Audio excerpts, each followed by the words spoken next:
Pensa só no momento. Um momento tão forte que muda o rumo da história.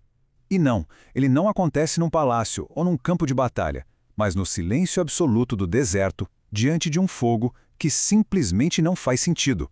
É exatamente aí que a gente vai mergulhar hoje, na história da sarça ardente. Vamos usar o texto bíblico e os comentários clássicos para tentar entender como um pastor, um exilado, foi chamado para ser nada menos que um libertador. Então, o nosso cenário é este, o deserto de Midian. Imagina um lugar de isolamento total, sabe? Onde o silêncio é a regra. E é bem aqui, no meio da rotina, do dia a dia de um pastor, que algo totalmente fora do comum está prestes a acontecer.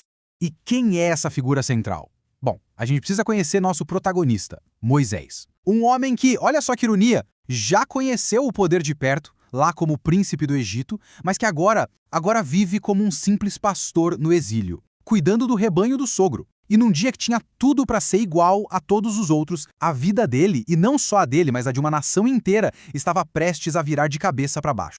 O texto conta que Moisés levou o rebanho dele para o interior do deserto. E assim, à primeira vista, parece só um detalhe, né? Mas o comentarista Rashi aponta uma coisa fascinante aqui. Ele diz que Moisés fez isso de propósito, para ficar bem longe de qualquer chance de roubo ou de deixar, sem querer, as ovelhas comerem em terra alheia. Isso já dá uma pista, né? Um vislumbre do caráter e da integridade desse homem. E não é só isso. O lugar onde ele chega também é super importante.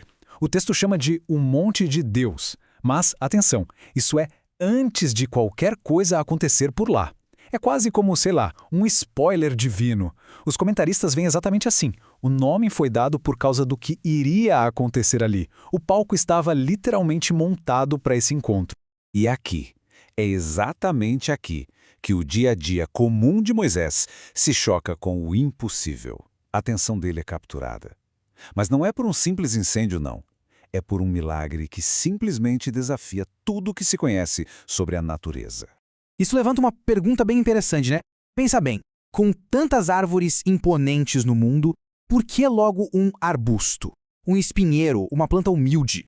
Por que a escolha de uma sarça para um momento tão sagrado? A resposta revela uma mensagem de uma profundidade incrível sobre empatia e poder. O que Moisés vê é um paradoxo puro.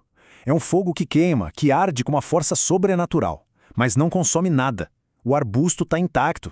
O texto até fala de um anjo no meio do fogo, mas a voz que fala é a de Deus, o que é uma forma bem comum de descrever uma manifestação divina na época. A cena é tão esquisita, tão contrária a tudo, que Moisés simplesmente não consegue ignorar. Ele precisa ver o que é aquilo. E aqui está o ponto central da coisa toda. A escolha da sarça, ou isné em hebraico, não foi por acaso. É puro simbolismo. A tradição explica que essa planta, humilde, cheia de espinhos, foi escolhida para mostrar que Deus estava ali, junto com o povo de Israel, na aflição deles no Egito. A sarça, ela representa a dor do povo. E a presença divina dentro dela é uma mensagem de empatia muito poderosa. É como se dissesse, eu estou aqui com vocês no meio do sofrimento. E no exato momento em que Moisés decide ir lá ver de perto, pronto, ele deixa de ser só um espectador e vira um participante. E é nesse instante, nesse misto de curiosidade e coragem, que Deus chama pelo nome dele. E não chama uma vez só não, chama duas. Moisés, Moisés. Essa repetição, sabe? Ela dá um senso de urgência, de que algo muito, muito importante vai acontecer. E agora a história muda. A gente sai do espetáculo visual e entra num diálogo. E que diálogo! Uma missão gigantesca é colocada nos ombros de Moisés, e a primeira reação dele não é de um herói que aceita tudo na hora. Pelo contrário, é uma dúvida profundamente humana. Olha só o tamanho da missão que é dada a ele. Primeiro, ir até o faraó. Segundo, libertar o povo de Israel do Egito. E terceiro, levar todo mundo para uma terra prometida, boa e farta. Quer dizer, isso é tarefa para um rei, para um general, não para um pastor que vive exilado no deserto. E a primeira coisa que Moisés faz é olhar para si mesmo. E o que ele vê? As próprias limitações. Quando ele pergunta, quem sou eu? Isso não é falsa modéstia. De jeito nenhum. É uma constatação brutalmente honesta da situação dele. Ele é um fugitivo, um pastor. Como é que ele poderia sequer imaginar em desafiar o faraó, simplesmente o homem mais poderoso do mundo? E a resposta que vem de Deus é de uma simplicidade que desarma. Não é uma lista de qualidades do Moisés, não é um discurso para levantar o moral. Nada disso. É uma promessa. Uma promessa que muda todo o jogo. Pois eu estarei com você. Percebe como essa resposta vira a chave? A missão deixa de ser sobre quem é Moisés e passa a ser sobre quem está com Moisés. O sucesso da empreitada não vai depender das habilidades dele, mas sim da presença de Deus. A mensagem é muito clara. A autoridade para fazer isso não vem de você, Moisés. Vem de mim. Mas a dúvida de Moisés ainda não acabou. Ele tem mais uma questão. Só que dessa vez não é sobre ele mesmo. É sobre a identidade de quem o está enviando. Ele precisa de algo mais concreto. Algo que ele possa apresentar para o povo que, com certeza, estaria bem cético. E olha, isso aqui é muito mais que uma curiosidade teológica. É uma questão super prática, de autoridade mesmo. É como pedir as credenciais de alguém, sabe? Quem é você para me pedir isso? Para um povo que está escravizado há tanto tempo, que talvez já tivesse até esquecido o Deus dos seus antepassados, um nome teria o peso da credibilidade, do poder. No fundo, o que Moisés está perguntando é, em nome de quem eu vou falar? E a resposta de Deus, bom, essa é talvez uma das frases mais enigmáticas e profundas da Bíblia inteira. Eie, Asher, Eie. A tradução literal é algo como eu serei o que serei.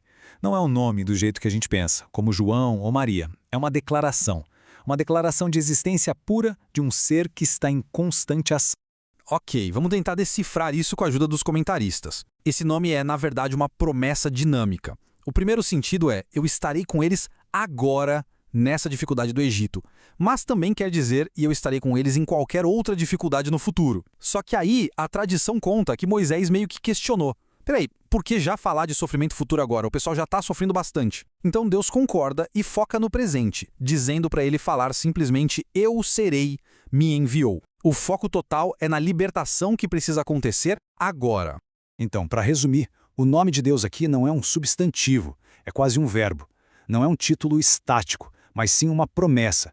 Uma promessa de presença contínua, ativa, que se solidariza com o sofrimento. É a garantia de que, não importa o que aconteça, não importa a dificuldade, a presença divina vai estar lá. E tudo isso nos deixa com uma reflexão bem forte, eu acho. A jornada de liderança de Moisés não começa com ele batendo no peito, cheio de autoconfiança. Começa exatamente do oposto, de um sentimento profundo de que ele não era a pessoa certa para aquilo. Isso faz a gente pensar, né? Será que a verdadeira liderança não nasce da certeza, mas sim da coragem de seguir em frente apesar da dúvida, confiando em algo que é muito maior que a gente?